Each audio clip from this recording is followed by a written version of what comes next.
اعوذ باللہ من الشیطان الرجیم بسم اللہ الرحمن الرحیم صلی اللہ علیہ وآلہ وسلم۔ تصوف قادری کے تمام ویورز کو میری طرف سے السلام علیکم ورحمۃ اللہ وبرکاتہ۔ ہم ہیں آپ کے خادم، آپ کے نوکر، مرشد کریم کے در کے ادنا سے گدا ساجد علی قادری امیری، ایک نئے ٹاپک کے ساتھ آپ سب کی خدمت میں حاضر ہوں۔ ذکر روحی کی اصل حقیقت کیا ہے؟ ٹاپک کی طرف بڑھنے سے پہلے آپ سب سے انتہائی ادب کے ساتھ گزارش کروں گا کہ اگر آپ اس چینل پر نئے ہیں تو اپنے اس چینل کو ضرور سبسکرائب کر لیں، بیل آئیکن پر کلک کر کے آل نوٹیفیکیشن پر کلک کرنا مت بھولیے گا۔ سامعین محترم، جس طرح ہمارے ظاہری جسم کو تندرست رہنے کے لیے اچھی غذا کی ضرورت ہوتی ہے اور قلب کو ذکر قلب کی ضرورت ہوتی ہے، جیسا کہ قرآن کریم میں بھی فرمایا گیا الا بذکر اللہ تطمئن القلوب، کہ دلوں کا چین، دلوں کی راحت تو اللہ کے ذکر میں ہے۔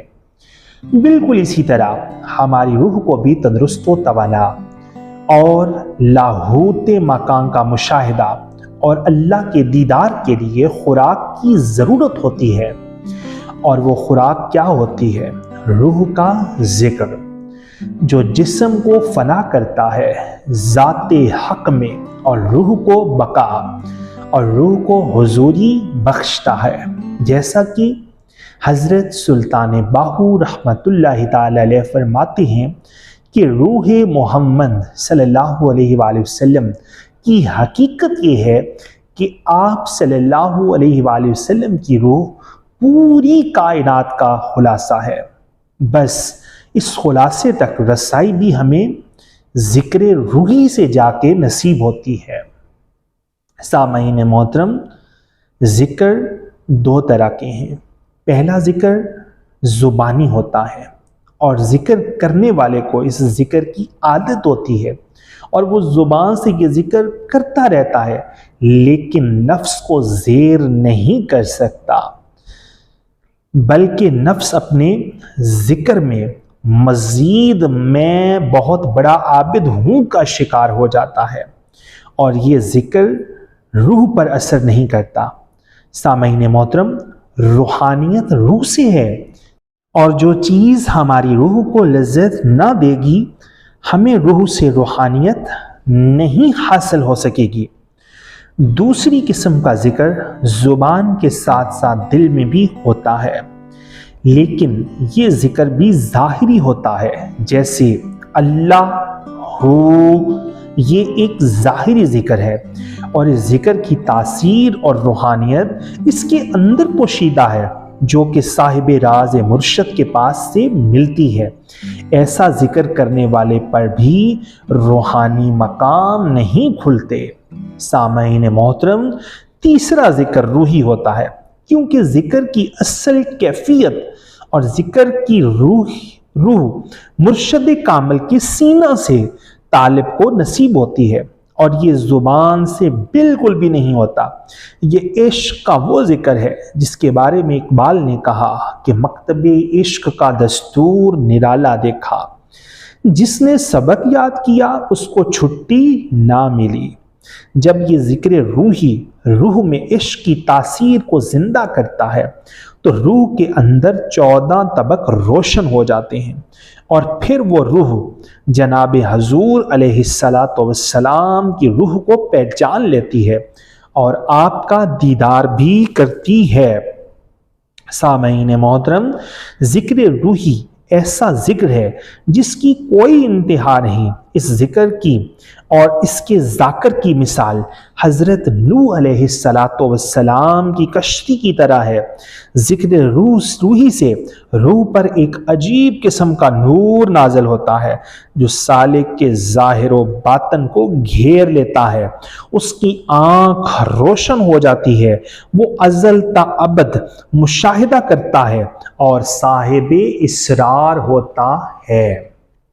سامعین محترم، مگر یاد رہے، یہ وہ کیمیا ہے جس سے عام عوام یا ہر انسان آشنا نہیں ہے، اور نہ ہی ایسے ہو سکتا ہے۔ یہ وہ قیمتی دولت ہے جس کی اس راہ کے راہیوں کے علاوہ کسی کو اس کی خبر نہیں۔ یہ ایک ایسا راز ہے جو طالب حق کو اللہ سے ہم کلام ہونا سکھا دیتا ہے، جیسے حضرت ڈاکٹر علامہ اقبال قلندر لاہوری رحمۃ اللہ تعالی علیہ فرماتے ہیں کہ خدا اگر دل فطرت شناس دے تجھ کو، خدا اگر دل فطرت شناس دے تجھ کو، سکوت لالا و گل سے کلام پیدا کر۔ سامعین محترم، جب طالب حق اس ذکر میں پختہ ہو جاتا ہے اور اس کی روح اس ذکر کی حافظ بن جاتی ہے تو کوئی شب ایسی نہیں گزرتی اور نہ ہی کوئی ایسا لمحہ گزرتا ہے جو کہ اللہ کی معراج سے خالی ہو۔ سامعین محترم، اور اس ذکر کی بدولت طالب حق کو ہر ایک عمل میں استقامت بھی نصیب ہوتی ہے، اور یہاں اس مقام پر نفس حیوانی اور شیطانی کے سارے خطرات ٹل جاتے ہیں، اور نہ اسے مخلوق سے کوئی غرض یا کسی مقام و مرتبے کی کوئی طلب باقی رہ جاتی ہے۔ اس مقام پر وہ مکمل لا یحتاج ہو جاتا ہے، وہ ہر مقام سے گزر کر مقام لاہوت تک پہنچ جاتا ہے، جہاں اس کا سینہ اسرار الہی کے خزینوں سے پر ہو جاتا ہے۔ اور سب سے بڑی خاصیت اللہ کی رضا، اگر اس پر کوئی سخت مشکل بھی آن پڑے تو بھی وہ رضا الہی سے منہ نہیں موڑتا، کیونکہ وہ عاشق کی روح ہوتی ہے، اور عاشق کی نظر مصیبتوں اور مشکلات پر نہیں پڑتی، وہ تو اپنے محبوب کے دیدار میں غرق ہو چکا ہوتا ہے۔ جیسا کہ حضرت سلطان باہو رحمۃ اللہ تعالی علیہ فرماتے ہیں کہ بروز قیامت عاشقوں کو مقام تجلی پر لا کر کھڑا کیا جائے گا، فرمان حق کے تعالی ہوگا، آنکھیں کھولو اور میرا دیدار کرو۔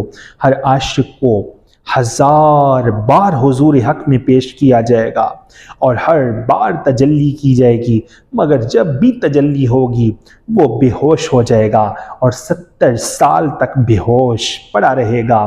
پھر جب ہوش میں آئے گا تو عرض کرنے لگے گا کہ کیا یہ لطف دوبارہ نہیں ہوگا؟ پھر تجلی ہوگی اور پھر بے ہوش ہو جائے گا۔ اسی طرح ہر بار وہ 70,000 سال تک بے ہوش رہے گا اور پھر ہوش میں آ کر وہی جستجو اور وہی آرزو کرے گا۔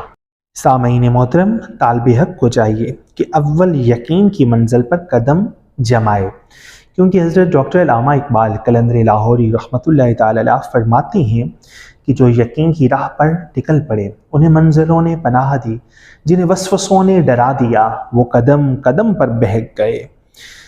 اول یقین کی منزل پر قدم جمائے اور اپنے قلب کو اس کے ذکر سے زندہ کرے، اور پھر تصور حق میں فنا کر کے اور ذکر روحی پا کر مکمل سیراب ہو جائے۔ یاد رہے کہ ذکر قلب ہو یا تصور حق کے تعالی یا پھر ذکر روحی، یہ سب ایک ایسے راز ہیں جو کہ کامل مرشد کے سینہ میں پنہا ہیں۔ کامل مرشد کے بنا ہمیں یہ راز کہیں سے بھی نصیب نہیں ہوتے، کیونکہ اس رستے پر ہمیں کامل مرشد کی توجہات کے بنا بھی کامیابی نہیں ہو سکتی۔ سامعین محترم، امید کرتا ہوں کہ آپ کو یہ ویڈیو بے انتہا پسند آئے گی۔ کامل مرشد کی تلاش کیجیے، اور مزید کسی بھی قسم کے سوال کے لیے کمنٹ سیکشن میں یا واٹس ایپ پر آپ ہم سے رابطہ کر سکتے ہیں۔ مزید رہنمائی کے لیے کمنٹ سیکشن پر یا واٹس ایپ پر رابطہ کیجیے۔ اگلی آنے والی ویڈیو تک کے لیے اپنے خادم کو، اپنے سنوکر کو اجازت دیجیے۔ اللہ نگہبان، فی امان اللہ۔